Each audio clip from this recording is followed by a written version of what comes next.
Welcome to another edition of Altitude Advantage. I am your host and team reporter, Elisa Hernandez. Across the table, we have our lead writer on DenverBroncos.com, Aric DiLalla, and our digital media contributor, Susanna Ware. It is a great day because the 2025 Pro Bowl selections were announced and 3 Broncos have been named. We have a few alternates on there, which we'll get to. But first, let's start with our Pro Bowlers, which are Nick Bonito, who was my pick, just saying, Pat Surtain, and Marvin Mims Jr. Big honors for these guys. 3rd consecutive time for Pat Surtain, 2nd consecutive time for Marvin Mims, and the first time in his career for Nick. So really exciting news for everyone. So Broncos country, good job going out there and voting. But the Pro Bowl is coming up. Obviously, the Broncos have bigger goals, but it is a really good honor, I think, for guys when they get selected. Yeah, I thought you were going to say it's a great day because you got to do a podcast with us, but that's fine. Well, it's a great day because I also got to show off my new gear. So that's the real reason. But, let's start with the Pro Bowl. What do you do with the gear that you've worn once? Because I've never seen you wear the same gear. What, you just throw it away? Or that's actually, actually take a big honor, the fact that you've never seen me in the same shirt twice. I take pretty that, true, right? I take that with pride. I'm not going to answer your question, but okay. Let's just say you're like a second closet just of Broncos gear that's been worn once. Yes, actually, it's in the locker here. Impressive. It's actually a box. Sweaters, shirts. It is a great day because of the Pro Bowl and because it's a Thursday, and we like Thursdays around here. We love Thursday podcasts. And it's the last regular season podcast of the season. It's kind of crazy. Yeah, and it's also the first podcast of 2025. Whoa. Makes you think. Makes you think. Hopefully we have another preview podcast next week. The Broncos got to beat the Chiefs for that to happen. So if they want us to talk to Broncos country, they'll do that. Mm-hmm. We'll see what happens. Hopefully that'll be the case. But we can talk about the Pro Bowl since that's what you asked about. Let's talk about the Pro Bowl. Yeah, I think this is obviously a big honor. The Pro Bowl, I think, is a little bit flawed in general just because there is an element to it that is somewhat of a popularity contest. And you tend to make the Pro Bowl a year later than you should. Like Pat Surtain should have been a Pro Bowler as a rookie, had to wait a year. Zach Allen certainly should have been a Pro Bowler this year, might have to wait a year. And then you tend to see guys hang on a year longer than they should in terms of making the Pro Bowl, where you make it based on your name and all that said. But that said, even though it's a little bit flawed and the voting takes place before the end of the year, so fan voting, I think coach and player voting maybe even took place before like the Broncos game against the Bengals. And so Zach Allen's 3.5 sack game, maybe not taken into consideration. So I'd like to see that maybe happen toward the end of the year. But all that said, it still is a nice honor because it is something that is chosen by your peers, by the coaches around the league, and by fans, of course. And you actually saw a lot of Broncos benefit in that fan vote. Zach Allen finished second among all defensive tackles. Obviously, Marvin Mims first in the AFC. Quinn Miners, I think, first in the AFC. He's a first alternate. We'll talk more about those guys in a second. But for the 3 guys that you mentioned, I don't want to take anything away from it. It is a great honor. And you're starting to see, at least for Pat and Marvin, some historic kind of ramifications in that Pat is just the 5th player since 1970 for the Broncos to make the Pro Bowl in 3 of his first 4 seasons. Marvin joins Von Miller as the only 2 players since 1970 to make the Pro Bowl in each of their first 2 seasons. And then Nick becomes the first Pro Bowl outside linebacker for the Broncos since 2020. As we've talked about, he's got the first 10-sack season for the Broncos since 2018. So this does mean something. Obviously, there are this is how you build a legacy. But all that said, I don't want to take anything away from them, but I do think it's worth noting that it is an imperfect process, and it doesn't also take away from anything that guys like Quinn Miners or Zach Allen or any of the other alternates accomplish this year. Yeah. Suze, thoughts on the Pro Bowl announcements? Yeah, I mean, I'm a little hurt that my pick kind of didn't happen, but no, I mean, obviously, like we said, a great honor for them, and I'm sure we'll get to the other players that we feel should have been considered or made the list, but doesn't take anything away from the 3. And both of you picked correctly, so. It's kind of just assumed, right? We just figured that would happen. I'm going to take that. Yeah. that I picked correct. I just wanted to shout you guys out. You guys had good picks. Thanks, Suze. Appreciate it. Yeah, I think it is nice that Nick Bonito was recognized in his first year because it could have taken another year for him to get it as well. Yeah. And I think we did talk at times about, like, is the name recognition there league-wide for this to happen? And so for him to do that, I think it partially has to do with how do you play in primetime games. And Broncos in that Monday night thriller against the Browns, Bonito obviously had a huge play. And so that matters.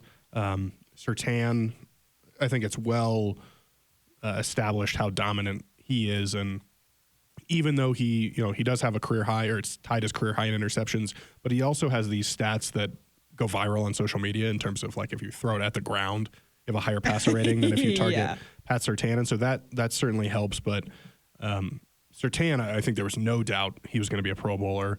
I would be shocked if he's not a first-team All-Pro. And he probably, in my mind, should be Defensive Player of the Year. And so that, for Surtain, is the level he's at now, where Pro Bowls are expected. Like we mentioned, he's made 3 in a row. Champ, at 2 different times during his Broncos career, made 4 in a row. So that's the type of player that we're talking about here with Pat Surtain, is Champ Bailey-esque in terms of what he's been able to accomplish. And obviously, if he wins Defensive Player of the Year, puts him in another stratosphere early in his career. I think that would be, him winning Defensive Player of the Year would be a very big deal in terms of the history of the franchise. But we'll get to that if and when he wins that award. Marvin, I think you can't understate what he's meant this year to this team. And obviously, a lot of his plays recently have come on offense. And there was a while for part of the season where it felt like, oh, is he having a down year from a punt return standpoint? People kept asking Ben Kawika, like, when is he going to break one?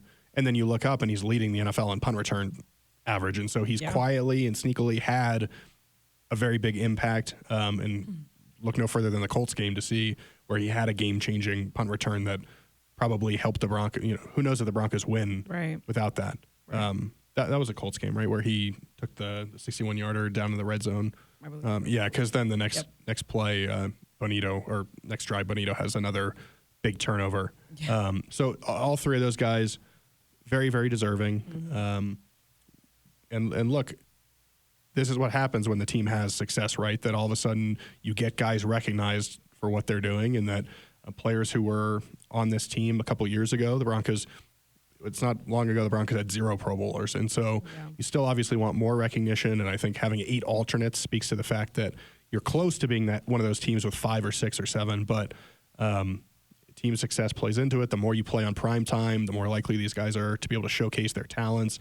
Well-deserved for Marvin, for Pat, for Nick, and hopefully a couple more get in as alternates. You made a good point when you said that the Pro Bowl tends to come in a year after than you probably should have. And the fact that Pat's only been in this league 4 years and he's been in Pro Bowl for 3 out of the 4. He should have been 4 for 4 on that. And when I asked Nick about just his first nod of getting into the Pro Bowl, he said that it was surreal. They said he got the text. He called his mom. His mom was crying. And it was a very big emotional moment for him because you got to think this wasn't a guy that was, winning the first round. And he's the guy that came in, kept his head down, worked hard, learned from the pieces that the Broncos put next to him, like the Zach Allens, the Jonathan Coopers, the JFMs. And the year that he's having, it's a nice recognition. He said he dreamt about it when he was a kid, and he told me it's one of the things that you dream about having success like this. So when you finally get it, he was like, it's surreal. He's like, he just kept using the word surreal, which really happy again for Nick and Pat,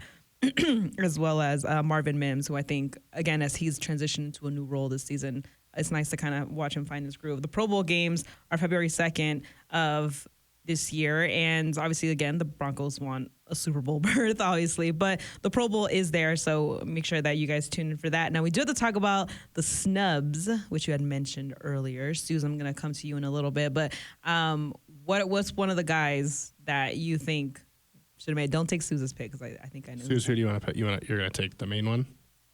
Yeah, it's her pick. Okay, well, go first. I mean, I've been advocating for this all year, I feel like I got to. I mean, I just got to pull up some of the stats here. Pull them up because, I mean, come on. I will say, I think, our picks got in. You said that they were pretty obvious, but Nick, no, I just meant it was obvious that we were going to be right. Oh, so you did that. The picks were so obvious. you were just taking a shot at me. You're just gloating. You're just gloating. But yeah, Suze, obviously you're talking about Zach Allen. Yes. Obviously talking about Zach Allen. I mean, like you mentioned, he had 3.5 sacks that probably were not taken into consideration since they just happened in week 17. But I mean, even just if you were to take that into consideration, that was the first career game for him where he had multiple sacks, and making him just one of 3 players this season with at least 3.5 in a single game. But then aside from even taking that game out of it, he leads all interior defensive linemen with 65 quarterback pressures this season. Sheesh. Yeah, I mean, the like your sound effects. stats go on and on. He's having a career year. I mean, his 8.5 sacks this season, most of his career. Obviously, like we said, 3.5 of those came last week, but still, he was on pace to top his previous career high before that. So, Yeah, I think he leads the NFL in quarterback hits too. I think He does. Yeah. Got the most since 2022. He can be, I think, the 5th player since 2006 to have 40 in a season. You're talking about guys like T.J. Watt, J.J. Watt. I mean, just it's a list that when you put your name on it, you've got to be considered one of the top players in the league. I think with Zach, this is a situation where, again, sometimes the process, it can leave a little bit to be desired just in terms of, our guys looking at just who's got the most sacks among like defensive linemen. Yeah. And if that's what you're looking at, and Zach Allen's at 4 sacks and other guys are there like 5 or 6, are they just picking the top 3 guys, or are you looking for defensive linemen that are on really good teams? Like I think Chris Jones made it. Obviously, he's a great player. Cam Hayward made it for the Steelers, great player. Justin Madubuike for Baltimore. But like those are obviously at one point this season or another, either been division leaders. They've been up there for the number 1 seed conversation, and so like. People see them, and also they're more they're primetime games. Exactly. Like, there's a lot that goes into it. The visibility is really important for a lot of these selections, and I thought that Zach Allen actually had a really good chance because I thought maybe the fan vote is where he would fall short, and instead he was second in that, and so somewhere along the way, whether it was coaches, players, whatever it was, he fell short of that selection. And to me, it's not just that he fell short, but to have him be the 4th alternate, which means there's 3 more guys ahead of him, that just doesn't sit right with me. I cannot believe that there's 6. When you're talking about the most quarterback hits in 2 years and joining that elite group, and you're talking about 8.5 sacks, when you're talking about the pressure rate that Suze mentioned, there's not 6 guys. It's not just 6 guys in the league. They're saying there's 6 guys in a conference that are better than Zach Allen, and I just don't believe that that's true. Speak on it. And I think that you will see award season is interesting to some degree because you have Pro Bowl, you've got AP All Pro. I'm trying to be delicate here, Elisa. You've got Pro Bowl, you've got AP All Pro, you've got NFLPA All Pro, which is voted on by the players, obviously. You've got like the Sporting News All Pro, and then there's a couple other ones that like there's All AFC, and so these each get voted on by different groups, and I would suspect that I'll be really interested to see the AP All-Pro team, because I would be shocked if Zach Allen is not on that, just based on, especially you see on Twitter, like who are the biggest snubs. Zach Allen's been on every list I've seen so far. You've got guys like Baldy saying, where the heck is Zach Allen among the Pro Bowlers? And I think this actually might help him from an AP All-Pro standpoint, because now there's a lot of chatter about him and people being like, where is Zach Allen? And so if you're a voter and you haven't thought about Zach Allen, now you're probably going back and being like, oh, I should take a look at this guy.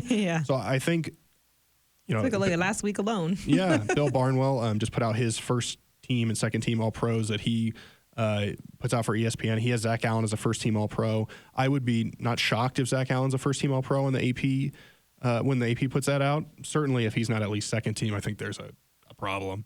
But then I'll also be interested to see the players All-Pro team, because that tends to also be like, okay, who is well known among the players? Like, again, when you're all week, you're so busy watching film, prepping for your own game, that the only time you really get to look around the league is during these primetime games. And so, does Zach Allen make that, or does that kind of give us an indication of, okay, like maybe that's why he didn't make the Pro Bowl? So that'll be interesting to me. But certainly, I think there's a case that Zach Allen is as deserving of Defensive Player of the Year consideration as guys like Pat and Nick Bonito. So hopefully he makes All-Pro, and there is a degree, I think, where sometimes that matters more to guys. But the last thing I'll say about Zach is that the reason I feel bad for these guys is because part of the Pro Bowl is like the camaraderie that comes with it, right? Like anybody that goes to the Pro Bowl knows that it's fun. They rent out Disney World. They do all these skills challenges. They're goofing around. Like they're having fun. You bring your family down there.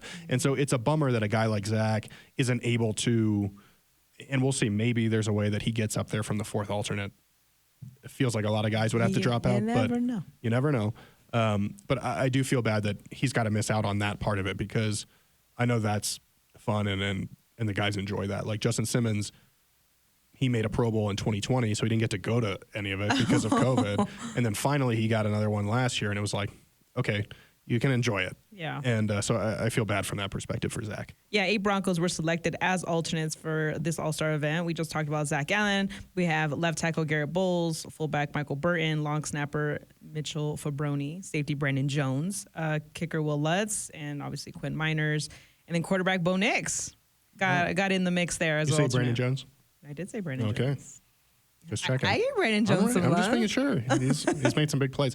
Yeah, Yes. I think the other guy that stands out there is obviously Quinn. Just, I think, viewed as one of the better guards in the game. I think the AFC guards are just really good. You've got a couple of guys from Kansas City that make the cut there to go to the Pro Bowl. He's the first alternate, so I would, whenever a guy's a first alternate, even the second, you kind of think, okay, there's a decent chance that this guy's going to get in because if the other team goes to the Super Bowl or teams withdraw due to injury, or excuse me, players withdraw due to injury, then you get that call up. And so Miners, I think, definitely could see a selection come his way. But also I feel like in that group of top 4 or whatever it is, like you can make the argument for any of them. It's less egregious to me than Allen being so far down the list. Yeah, no, that's fair. Sue's out of those names, Bowles, Burton, Jones, just name a few. Which is one of the guys you would like to see? Yeah, I mean, I think we just mentioned it. I think Brandon Jones has made a lot of big plays this year. I think he's having probably like one of the best years of his career as well. But I mean, you could argue that any of those guys really are deserving of it and have been, having a lot of them the best years of their career. So, I mean, it's obviously like you want to make the cut, but even being, listed as an alternate is still, a good sign that at least you're getting some league recognition. It might not be all the way where you want it to be, but you're still being noticed around the league. So, yeah, I had put in my numbers to know that Brandon Jones and Surtain both ranked top 3 in lowest passer rating allowed and covered in 2024. Jones actually led that list that had Marlon Humphreys, Pat, and then obviously Derek Stingley from Houston. So he's been like that silent killer, like that silent assassin on the defensive side, because the way that he's been able to just kind of produce and get those big picks when the team really needs them. I remember when he had against the Bucks, he had one a couple of weeks ago. He just seems to kind of come in clutch. So for him to kind of be that addition, be named as our alternate, I know that obviously didn't want to be a starter, but I think that's also a big honor for a guy like that. Yeah, and I think for Brandon in particular, it speaks to the Broncos obviously made this big move last offseason to move on from Justin Simmons, who was a pillar, really, one of the longest tenured player on the roster, and made such an impact on and off the field. And there were a lot of questions to Brandon Jones before the year of how do you fill the shoes of Justin Simmons, and I think he's done an admirable job. And you talk about the takeaways. Yeah, is it in Tampa? He sets one up early in the game against the Colts. Doesn't lead to points, but he picks off Anthony Richardson, stops a drive. Against the Raiders in Vegas, he makes a big pick that if he doesn't make that play, you could be talking about the Broncos not being in postseason contention right now. And so his ability to make those big plays, I think, has been impressive. He's been a good, solid tackler, and based on his presence on the injury report some of these weeks, like he's battled through some things to be out there too. So a tough guy as well. I would say the other guy that stands out is Bo, obviously to fans that he finished in the fan vote ahead of Mahomes. I think Mahomes ended up being higher, but just the AFC in general, when you look at the quarterback position, is going to be so difficult to make. Like Mahomes didn't make the Pro Bowl this year. Yeah. And you're talking about a guy that's 15-1, right? And so you've got Josh Allen, you've got Lamar, Joe Burrow, who are all incredibly deserving. But then it's like, okay, so Justin Herbert doesn't make a Pro Bowl. Right. Patrick Mahomes doesn't make a Pro Bowl. Bo is, I think, the fourth alternate. So there's a couple other guys ahead of him there. One other guy ahead of him. I don't know. I haven't seen who it is. But, it's just from a quarterback perspective, it is a stacked conference. I mean, I know Aaron Rodgers didn't have the season he wanted to, but Aaron Rodgers was in that conference. Tua, when he's healthy, plays at a really high level. Russ has had his moments for Pittsburgh this year.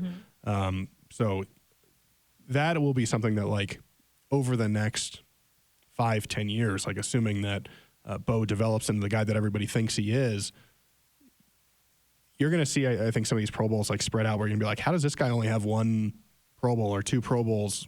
And I'm not talking about just about Bo, but like a Tua or a Herbert. And it's like, well, because the AFC at quarterback is just absolutely loaded. Yeah. And that also speaks to the challenge it's going to be in the playoffs every year, assuming the Broncos can get back to being consistent postseason contenders. Like, it's going to be fun, but a lot of people are talking about this as like the new golden era of quarterbacks, and a lot of it is in the AFC. So the fact that Bo was a fourth alternate, I don't think is insignificant just because of how impressive the guys ahead of him are. Yeah, I think you're right. Just how stacked the AFC is, and just he's been kind of, not intentionally, but the way fans have measured Bo against the top guys that he's gone against in the AFC this season. So I think he's also been able to hold his own, but an honor nonetheless for all the guys that were potential alternates, and then as well as the guy that are Pro Bowl starters.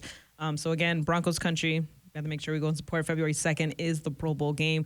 I know there must be a lot of comments on Twitter about the selections and the snubs, but we have comments of our own on our YouTube page.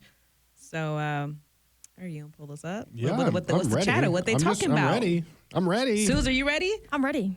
She's ready. Okay. She ready. I like how we just at one point took this away from Suze and we move forward. Sorry, Suze.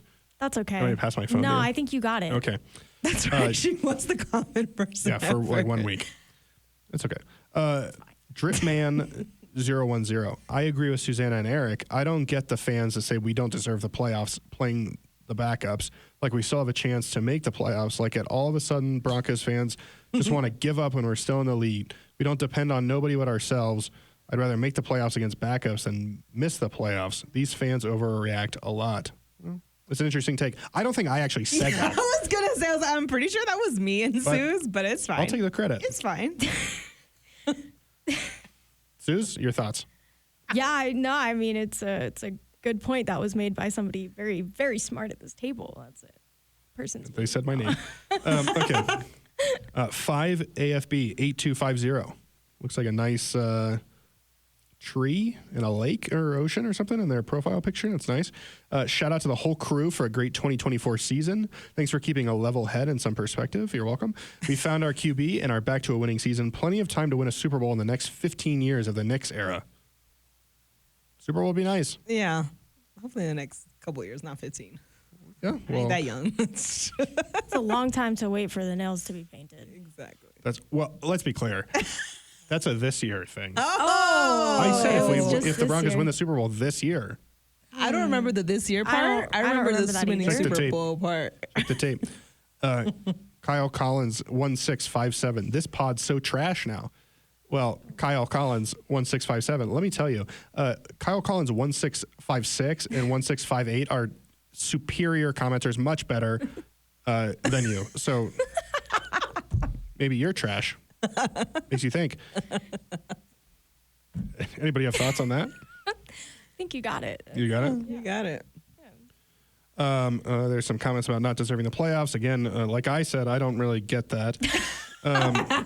Yeah, like you said. Jordan Brantley asked, what has been your favorite Bronco moment of 2024? Jordan, I'm glad you asked. Go check out our bonus podcast on denverbroncos.com or on Apple Podcasts, Spotify, TuneIn, Stitcher, wherever you get your podcasts. Nice plug. You can go listen to it. Bonus. Someone came up to me, actually, and said that they really enjoyed that episode. So Really? everybody go take it out. Nice. Check it out. Kenny Miller Sr. says, nice sweater, Elisa. Of course, that's been thrown away because it was worn once. I actually think she wore that one twice. So the rare occasion. Wow, Suze is calling you out. What sweater She's calling was you an it? outfit I don't know repeater. It was your holiday sweater. They were Oh two no, different- they were two different. One was Oh. orange and one was blue. I should have known It better. was the same Sorry. snowflake pattern. though. Gotcha. Okay. Yeah. I was like, wait, what? Mario says, Mario. apologies. It says, aloha, Aric, Elisa, and Susie. Happy holidays. By chance, can you ask Sean if he plans on bringing A.T. Perry or anyone from the practice squad? I believe we can add another dynamic player to help the offense out. Much mahalos. It says, thank you in parentheses for your input. I'm gonna leave that to you to ask, Sean. Well, I think it's a fair question about A.T. Perry. I know there's a lot of interest anytime a young player joins the team. A.T. Perry, if he's around the next season, feels like a guy that in the offseason program maybe you get some more exposure to. There's teams late in the year, and this has been the case with the Broncos for several years now, where you see these young players play this time of year, and it's because, quite frankly, like the season is out of reach. The games don't matter as much. There's nothing on the line, and so that's when you evaluate young players. And there's no doubt that A.T. Perry has made an impact before, but the Broncos are in the thick of a playoff race, and I can guarantee you, as long as the Broncos are in it, like they've got guys right now in Cortland and Devon Vele and Troy Franklin and Marvin Mims and et cetera, et cetera. It seems like that they're rolling with those guys for now, and it's no disrespect to any of the younger guys on the team or on the practice squad, but like this is not the time. The season the Broncos are having, this is not a let's evaluate everybody. That comes later when you're a winning team, and so to some degree, it's like a positive that you haven't seen some of these younger guys. It's a good yet. problem to have when you have so many good players. I mean, Corey is 17 yards away from 1,000 yards for the season, something like that. Whatever you say. I believe. Yeah, That there what you tell go. me? See? I believe that. Whatever. You can say whatever you want. Riley Hammond, 9011. I'm spelling Eric's, Erricks, name wrong, so maybe he will read my comment. Love the pod all season. Riley, smart. It worked. Now never do it again. This gets the silliest, we'll call it silly, for Silly awards? for Were you our- giving out for silly our- awards? younger audience, maybe so they don't hear something bad. But DSW121067. Let's look at his profile picture. Oh, he's at a Broncos game. Okay. Well, sorry, see. DSW. He says Broncos should not start their players. Stay healthy for next season when more prepared. This playoff run is not their time, or they would have beaten the Chargers and Bengals. The other commenters took care of that, I think, for the most part. But yeah, literally, I wish the camera was on my face when you read that because I'm just like, I'm sorry, what? There is a benefit to experiencing the playoffs, even if you don't go all the way to the Super Bowl. Oh, So that's what I'll say. Susanna? Zeus, please comment on that. No. I have No. no comment. There's a benefit for young guys like Bo, like Nick Bonito, like Miners to have experience in those environments. So, and who knows, maybe you go on a run. Like that's the thing, is that every time you're in, you have a chance to go on a run, and you never know what can happen. Like the Titans a few years ago, for example, you both need to relax. But I need the camera to be on Zeus right now. nobody Zeus? thought they were going to go on a run. They ended up making it all the way to the AFC Championship. So you never know what can happen. But I would also say every opportunity you have to get in the dance matters, because you always have that chance to go on the run. And then, who knows, if you continue to build, then you don't want, like, say you continue to build next year and the year beyond, like, you don't want the first playoff start to come later. Like, you want that to come now and have that experience. And Playoffs is a different beast. exactly, they call things differently. The pressure ramps up, and so nobody's rooting for this team. They're not going to rest their starters. It's just a very silly comment. But appreciate you going to the game. Hope you had fun.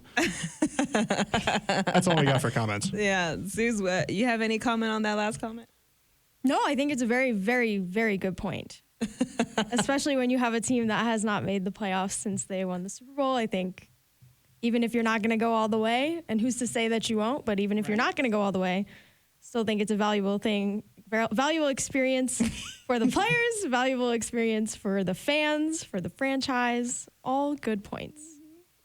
All right. Did that hurt you? No, Did it hurt you? it doesn't hurt me at all. I enjoy Susan's perspective.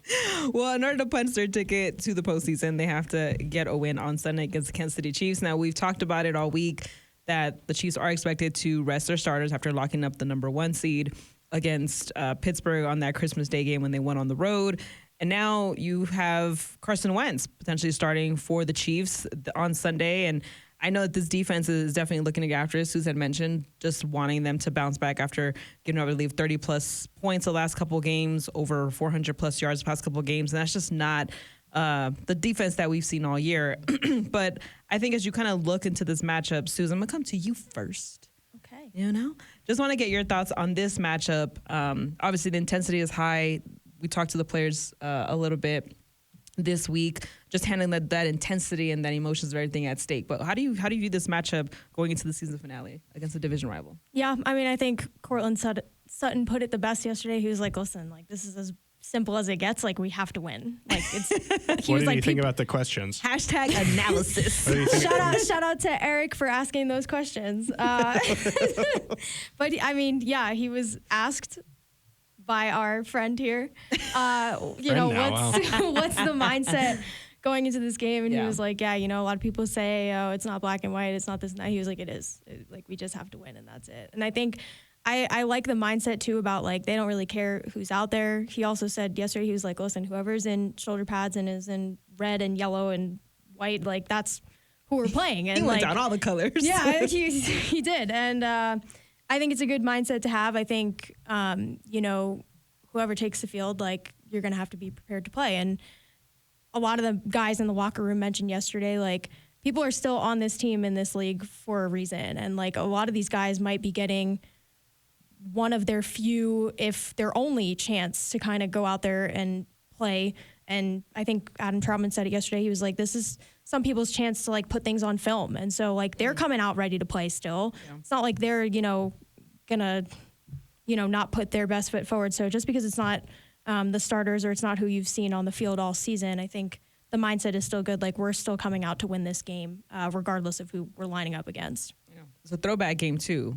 Look good, feel good, play good. And they need to play really good to get a win on Sunday. Yeah. Listen, I agree with the perspective of, like, hey, it doesn't matter who's out there. Let's go out and play hard. Yeah. But also, like, it does matter that Travis Kelce, and I'm naming guys here that are, like, people have speculated may not play. Like, right. Travis Kelce, Chris Jones has been hurt, Patrick Mahomes, Trent McDuffie, George Karlaftis. Like, those are names that have been thrown out there as reportedly guys that are not playing. Chris Jones missed last game, too, I believe. Yeah, exactly. Right? And, do the Chiefs Pro Bowl offensive linemen play, or are they held out?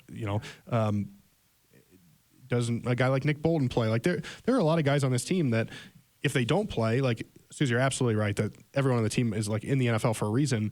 But also, like, if a team you were playing in the regular season was missing all these top guys, you've got to take advantage. And listen, the Broncos beat the Chiefs at home at full strength last year. So, and they went toe to toe with them in Arrowhead earlier this year. And so it seems like there's this sense of, like, anxiety or dread among the fan base, particularly on Twitter, which I know is not representative of all fans, and it tends to bring out the worst.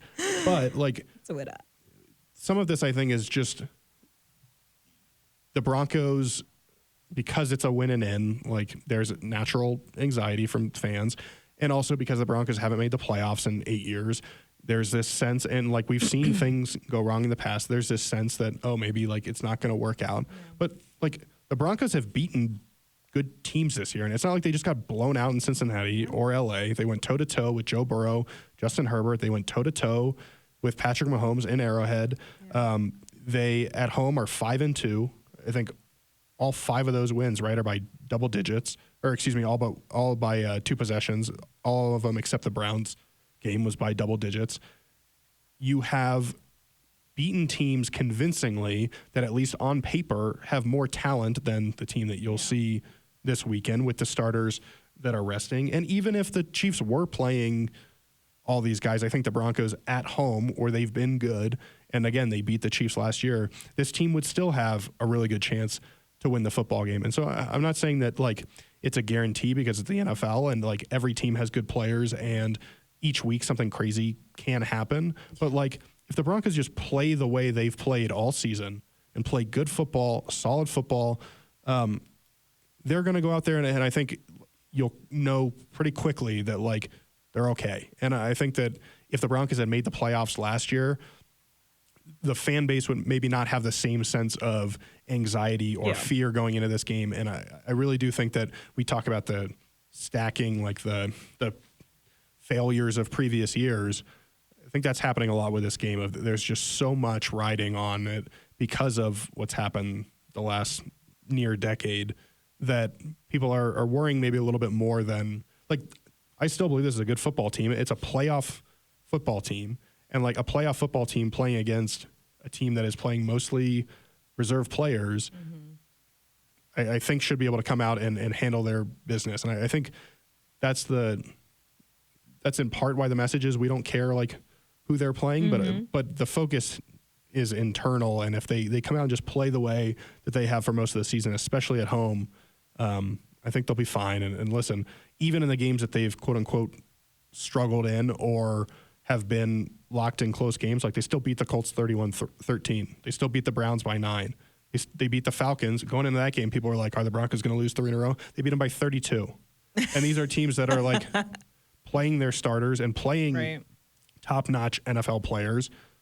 And so, I don't know. Again, I know that it's not college football where everybody can sit out, and so you are still going to face some of the guys from the starting lineup, a lot of the guys from the two deep. But I don't know. I said it a couple weeks ago with like, hey, isn't it time that we start to believe that this team can go win these games? And Mike Lynch said it too. And they granted they didn't win them on the road, but they were right in them. They had their chances. They were up 21. They were up 11 points in the second half against the Chargers. They had their chance against the Bengals. Like they were in those games, and yet I think there's this lingering thought externally that like, are they just going to revert to being the Broncos we've seen the last 8 years? I think there's going to be a resounding answer on Sunday that no, this is a different team. And I just, it feels like people are more worried about this game than like going to Buffalo externally, right? Right, because they're locked into that seventh seed that plays like number 2. A high degree of concern externally among the fan base. And I think, again, you never know what's going to happen. And maybe that's what it is, just that like you don't want to leave it to the last thing. But also, and I've said this 1,000 times this week in our office, I might have even said it Monday is like. Suze, can you confirm that? I haven't said it yet. He hasn't said it. So I feel like she knows that it is. Nice.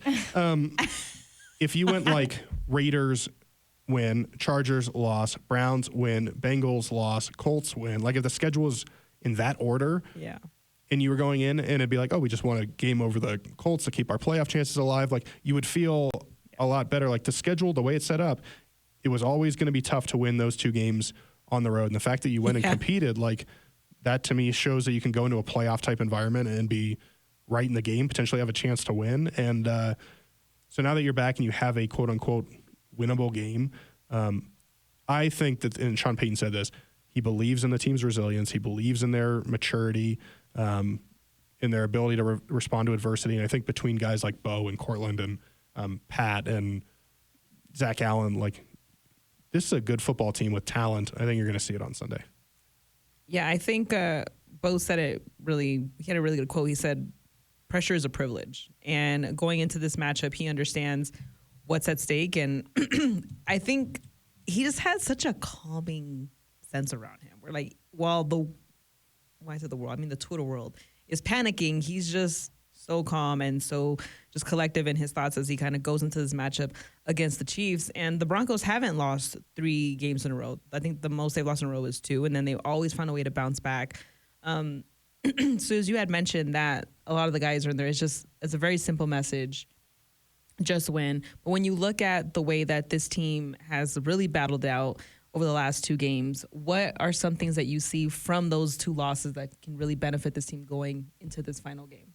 Yeah, well, I mean, first, I think like the reason that they have this mindset is because they do want to approach this game like they've approached every other one. And so that's why I feel like they're saying, like, we don't care who's out there. We don't want to get complacent. We don't want to, like, go into this game with listening to this outside noise. Like, we want to approach this like it's any other Sunday. And I feel like we've seen that every week. And to your question, like, even after a loss, we've seen that where it's flushed very quickly and we're on to the next one and, we're ready to go. So I think, we've seen a lot, I think, especially from these losses. I think we talked about it the other day, but like, especially in the Bengals game, we saw them kind of, go back and forth and respond and like give up a touchdown, but then come straight back down the field and, tie the game up twice late in the game. So, and Bo talked about it yesterday, the importance of those being able to put together those late game drives and just the confidence that he gets, like not only that he's able to lead that, but just in the offense as a whole, being able to put those drives together in really big, crucial moments. So I think, and he keeps saying, he said it a lot of times throughout the season, like we're so close to one of those being, what allows us to win the game. And we've seen some of these games where it's been really close and they've had those late game drives and it looks like they might be able to come away with it, but then, it just doesn't fall their way. And so I think those are really important lessons that I think, especially when you look at postseason, when a lot of the games are like that, I think having been on the losing side of that, I think is beneficial as just like a learning experience when you get into those games, maybe in the postseason. That's a good point. You go into the playoffs, you're in this exact same situation every week. So it's like if you guys are able to stay this calm ahead of things, I think that's also a good sign. It was a good question, whoever asked Bo that. Yeah, I didn't hear who it was, actually. Oh, okay. Well, I didn't either, but it was good. Really. I know it wasn't really, you. Really good. Really, actually, tremendous. Some weird questions were asked yesterday. Not that one. That one was really good. I do think part of it, too, is just the nature of the NFL. It's different than the NBA. It's different than the NHL. It's different than the MLB. You have a long time between games where, like, you've got to fill a week with content. And so, like, it becomes easier for people to be like, oh, well, what if, like, fans to be like, oh, what if they do slip up here? Like, oh, or like the Bengals and Steelers are going to play first on Saturday. And so if the Bengals lose, then it's like, okay, well, like what's going to happen with Miami and New York? And it just becomes like, if you just played 2 days later, which I know doesn't work for football because of the physical toll. I'm aware of why they're set up that way. But like, if that was the case, I don't know that there would be this big storyline, but like, you got to talk about something. And so, I know we're adding to it right now too, but this is one of those games you just want to, it's Thursday right now, just want to get to Sunday and play the game and kick it off and like, seal that playoff spot. And then we can stop talking about like, oh, are they going to lose their last three? Like everything's going to be okay. Yeah. Well, the last time they wore their throwback uniforms, they also ended another, chatter about the Raiders and not being able to beat them and snapping that losing streak. So, it's I feel like this season in particular, the Broncos have ended a lot of conversations that were had about them regarding winning in clutch games, winning on the road. Can you win in Vegas? Can you beat division rivals? Can you do this? Can you go toe to head with the champs? And I think this is just another way to do that. And I know that the guys are really excited and I know they're focused, and also just something about the throwback uniforms I really like. I think it's just a different feel when you wear them and you're kind of out there. There's going to be a new field out there for Broncos fans to enjoy, different than the one that they had the last time that we had the 1977 throwback jerseys on. But before we close out here, just what are your keys to this win? Is there one guy that you're looking at that you're like, I want him to have a really good game or something like that? Well, I don't know if it's a guy, but I think that you mentioned the Raiders game. Mm-hmm. I think that was concerning momentarily because you were down 10-0. Yeah. And then if it weren't for Surtain's pick six, you could have been down. Pro Bowler Surtain. That's true. You could have been down 17-3, right? And so whenever you let a team that is not as talented as you hang around or get a lead, especially in this situation, the nerves can ramp up and you increase the chance that there's an upset, right? And so to me, as Sue said, guys are trying to put stuff on tape, but that goes for both teams. Yeah. And so I think the key is you've got to start fast in this one. You don't want to mess around and have Carson Wentz lead a touchdown drive early, and then you're struggling offensively, and all of a sudden you get to halftime, and it's a 7-7 game, or it's a 7-3 game. Like, make a statement early, go out there offensively, put first downs together, put drives together, put points on the board. Defensively, come up with some big early stops, some third down conversions where you hold them, and put this out of reach early because, listen, like you said, they're trying to put things on tape. They're still really good football players. Carson Wentz would have won MVP back in 2017 or 2018, excuse me, if he 2017 was right, if he didn't hurt himself. And so like he's capable as well. So to me, the key is do not let this team hang around. Go out there early, get up, and hopefully ride it out to a win. But if you're down, then that nervous energy starts to enter, I think. Don't let doubt creep in is your key to the game. Suze? I'm going to steal a line from Pro Bowl Surtain. We'd love to hear it. He always says, like, we just got to play our brand of football. And I think if they do that this weekend, then I think it's more than enough to get the job done. Yeah, the Chiefs have had 0 giveaways in the last 6 games. I want to pick.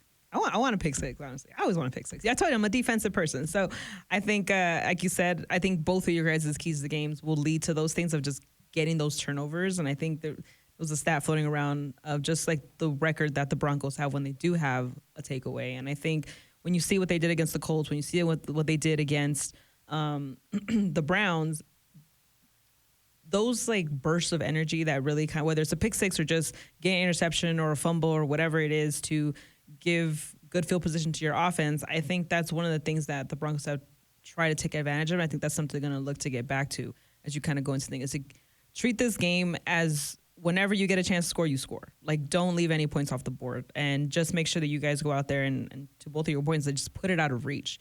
Let the calmness and then the fun creep in for this game, because Broncos country is going to be, they're going to be loud. It's going to be the fan appreciation game, the annual one, as they celebrate fans during this last game of the regular season. And earlier today, I was talking to Orlando Franklin and say you want to end.